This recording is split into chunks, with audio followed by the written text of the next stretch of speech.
Corona महामारी के शुरुआती दौर में ही ये बात सामने आ गई थी कि एक लड़ाई दवाओं और टीकाओं पर अधिकार को लेकर भी होगी। जो अमीर और ताकतवर देश होंगे वो टीकाओं पर पहले कब्जा करेंगे, सबसे पहले वहां सप्लाई होगी, कमजोर देशों का नंबर बाद में आएगा। उसी तरह से देशों के भीतर भी जिनके पास पैसा ज्यादा होगा उन्हें पहले ये नई दवाएं मिलेंगी, गरीबों तक या साधारण लोगों तक बाद में पहुंचेंगी। रविश रंजन शुक्ल की रिपोर्ट बता रही है कि भारत में इसकी शुरुआत हो गई है। सरकार ने यहां रेमडेसिविर बनाने की अनुमति तो दे दी है, लेकिन यह दवा प्राइवेट अस्पतालों में ही उपलब्ध है। साधारण लोगों को किसी और रास्ते से हासिल करनी पड़ रही है, वही ब्लैक मार्केट का रास्ता। दिल्ली में रेमडेसिविर दवा खोजना आसान काम नहीं है। रेमडेसिविर के भारत में केवल 20,000 डोज ही उपलब्ध हैं। इनमें से ज्यादातर को प्राइवेट अस्पताल ने स्टॉक कर रखा है। मरीजों को बचाने के लिए आखिरी उम्मीद के तौर पर रेमडेसिविर दवा दी जाती है।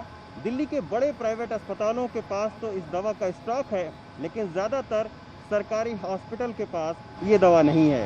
यही वजह है कि जब सरकारी अस्पताल के डॉक्टर इस दवा को लिखते हैं तब मरीजों के परिजनों के सामने एक सबसे बड़ी समस्या ये होती है कि आखिर वो इस दवा को खरीदें कैसे। जो भी खरीदने की कोशिश करता है उन्हें इस दवा का महंगा दाम चुकाना पड़ता है। दिल्ली में आरएमएल अस्पताल जैसे बड़े सरकारी अस्पतालों में भी ये दवा उपलब्ध नहीं है, जबकि डॉक्टर मरीज बचाने की कोशिश के तौर पर परिजनों से इस दवा को मंगाते हैं, लेकिन इसे खरीदने में लोगों को खासी दिक्कत हो रही है। हमने जब ब्लैक मार्केट में रेमडेसिविर लेने की कोशिश की तो आप सुनिए कैसे एमआरपी से ज्यादा पैसा वसूला जा रहा है।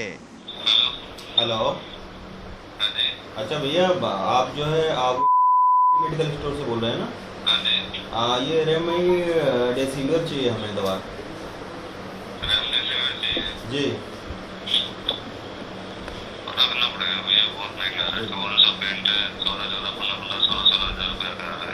अच्छा, कितना प्रिंट है सर? 5400 रुपये। 5400 रुपये प्रिंट है। और कितने का आ रहा है? 15,000 16,000 जैसे मिल जाए। तो सर कितने में मिल सकता है? पता करना पड़ेगा। प्लीज़ पता करके बताइए। आपको कितनी देर में फ़ोन करें? 10-15 मिनट में कर लो। खुद केमिस्ट एसोसिएशन भी मान रही है कि कुछ जगहों पर रेमडेसिविर की कालाबाजारी की शिकायत मिली है। जब ये दवा बाजार में अवेलेबल हुई है तो बहुत सारे हॉस्पिटल्स के तो अंदर जो फार्मेसी है उसमें अवेलेबल है, लेकिन बहुत सारे प्राइवेट और सरकारी हॉस्पिटल्स के अंदर ये अवेलेबल नहीं है।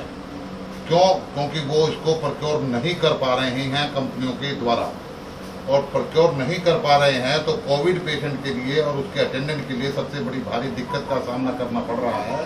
जब उसको दवा नहीं मिल रही होती है और उसका पेशेंट जान से खेल रहा होता है, क्योंकि ये जिम्मेवारी तो नंबर 1 तो हॉस्पिटल की है, और जो डॉक्टर इस दवा को लिख रहा है उसको कंपनी से बात करके करना चाहिए, ना ही वो कंपनी वाले का नंबर देता है। अगर कंपनी वाले का नंबर दे तो कंपनी वाला अवेलेबल करा देता है, लेकिन आज भारतवर्ष के अंदर कोविड के ऊपर इस चीज का फायदा उठा रहे हैं और इसकी ब्लैक मार्केटिंग कर रहे हैं। रेमडेसिविर को बनाने के लिए फिलहाल 3 कंपनियों को ही इजाजत मिली है, लेकिन हेट्रो फार्मा की कोविफॉर दवा ही बाजार में उपलब्ध है। ये दवा खुले बाजार में नहीं मिलती है। अस्पतालों के जरिए या ऑनलाइन डॉक्टरों के प्रेस्क्रिप्शन पर कंपनी ही इस दवा को मुहैया कराती है। दिल्ली में गंगाराम अस्पताल के डॉक्टर विवेक गोगिया बताते हैं कि कोविड मरीजों के ठीक होने में ये दवा कितनी असरदार है ये फिलहाल कहना मुश्किल है, लेकिन ऑक्सीजन पर चल रहे मरीजों को हम ये दवा देने की कोशिश करते हैं। इसको हम यूज़ कर रहे हैं जो मॉडरेटली सिक पेशेंट्स हैं, उनके अंदर जिनका ऑक्सीजन लेवल कम है, और जो पेशेंट्स जो स्टैंडर्ड अभी हम दवाइयाँ जैसे दे रहे हैं, सपोर्टिव है, ऑक्सीजन है या स्टेरॉयड है, उससे नहीं रिस्पॉन्सिव हैं, शुरू के समय में उन पेशेंट्स में रेमडेसिविर को यूज़ किया जा रहा है एज एन एंटीवायरल।